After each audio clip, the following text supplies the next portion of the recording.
Welcome back, Chooms. One Dragon here. In this video, I'm going to be showcasing the initial tests I've completed on the new DLC weapons, muzzles, and scopes, as shown in the additional content tab.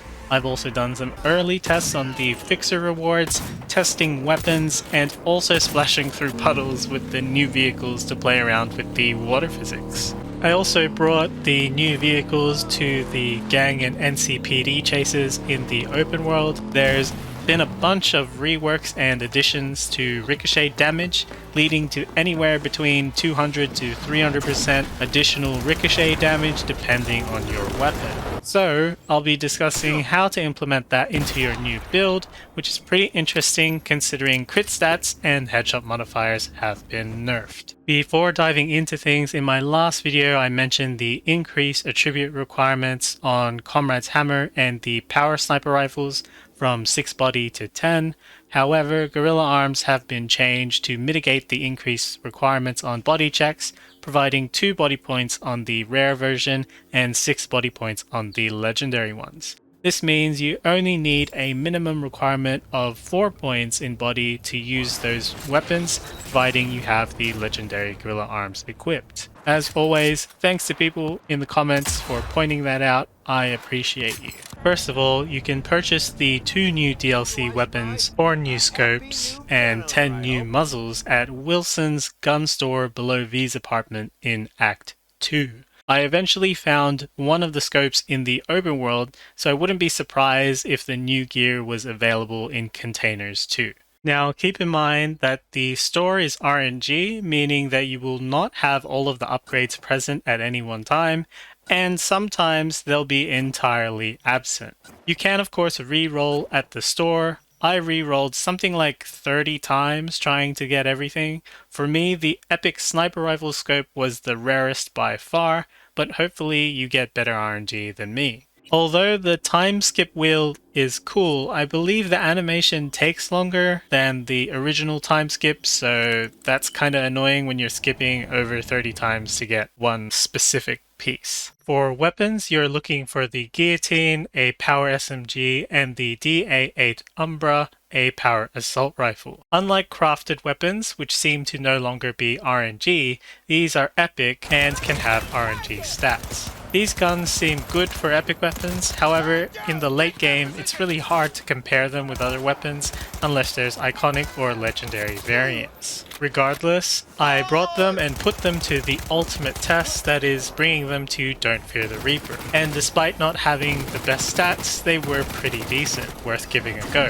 One downside is for some reason you can't add or modify their scopes, so that's a little bit questionable. Therefore, I'll go through the new DLC scopes with the fixer rewards and muzzles when discussing ricochet damage stacking.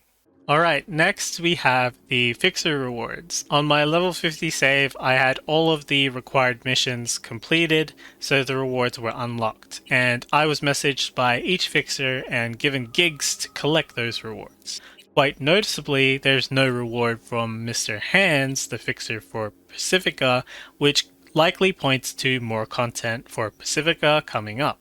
Starting with the vehicles. The 2 vehicle rewards are found in the parking lot connected to V's home in the Mega Tower. There's the Quadra from Dino in the city center and a Thornton from Dakota from the Badlands. Firstly, Quadras are pretty slick, and I'm sure a lot of people will enjoy driving around in Night City in a new shiny toy, especially considering the amazing changes to driving mechanics. The next vehicle is a Thornton, and I just love Nomad cars. Even with the changes to driving, I enjoy the Nomad cars the most due to their improved handling. They're great for off-roading, and I had a go at plowing through the dense traffic of Night City, which was pretty fun. With all of the driving changes, I of course had to do some burnouts and donuts, and the radio for Cyberpunk has always been really good.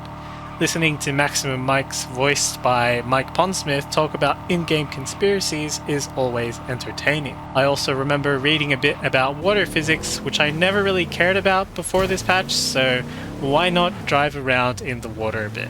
I decided to go to the North Oaks line because I remember there was a shallow pool of water there and drove through puddles and tried doing burnouts and donuts in the water. I never really tried any of this stuff before this patch. I just recorded it and I'll let you guys be the judge.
In patch 1.3, I decided to test the NCPD and gang chases that you can start by aggroing specific enemies that spawn in vehicles. Not sure if it's common knowledge or not, but these have been in the game since release. But there's been a lot of optimizations to the game made in patch 1.5, so I'm considering retesting them. So let me know in the comments if you'd like to see that video or not, so I know what to make next. Moving on to fixer weapons. After you receive the gigs from the associated fixer, weapons and cyberware can be found in the stash, which you can access either from your apartment or from vehicles. There were 3 iconic fixer weapons which came as epic, so you can craft them into legendary. The Byakko from Wakako is a highlight due to its iconic ability stating, "Byakko is perfectly balanced," allowing for a gap closing leap. There's also 15% extra bleeding chance.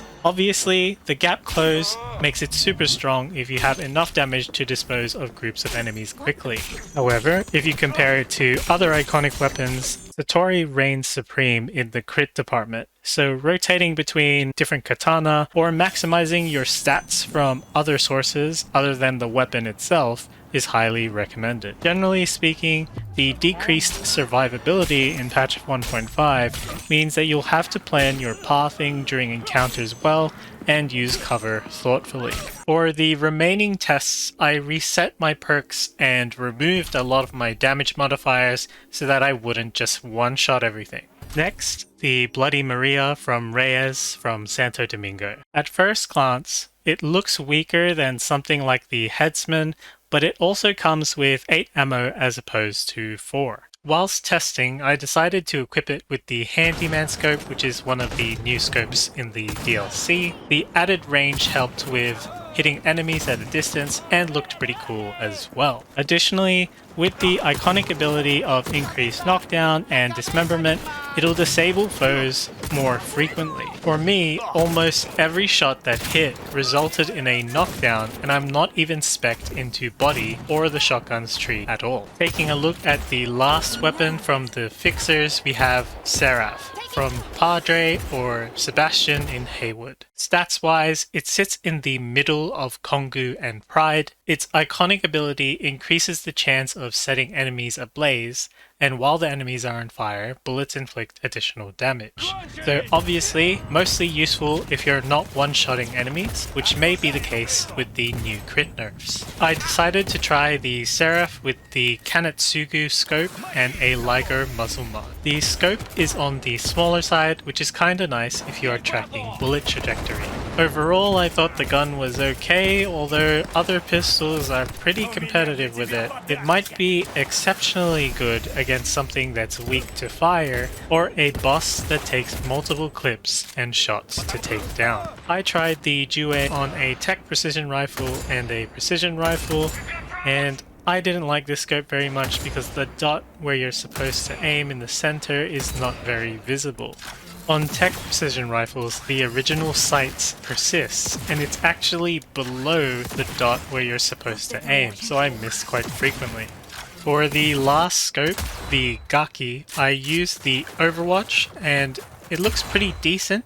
One nice touch that I really enjoy is the red blinking text when you run out of ammo, telling you to reload. Finally, we have Regina's reward from Watson, a legendary Neofiber with the new mitigation stats which require 18 reflexes to equip. Keep in mind that Regina provides another separate reward for completing all the Cyber Psycho quests non-lethally, so she kinda has multiple rewards to give. I realized while editing the video that this was getting kinda long because I kept on finding undocumented changes like removing the ability to ricochet whilst using a silencer.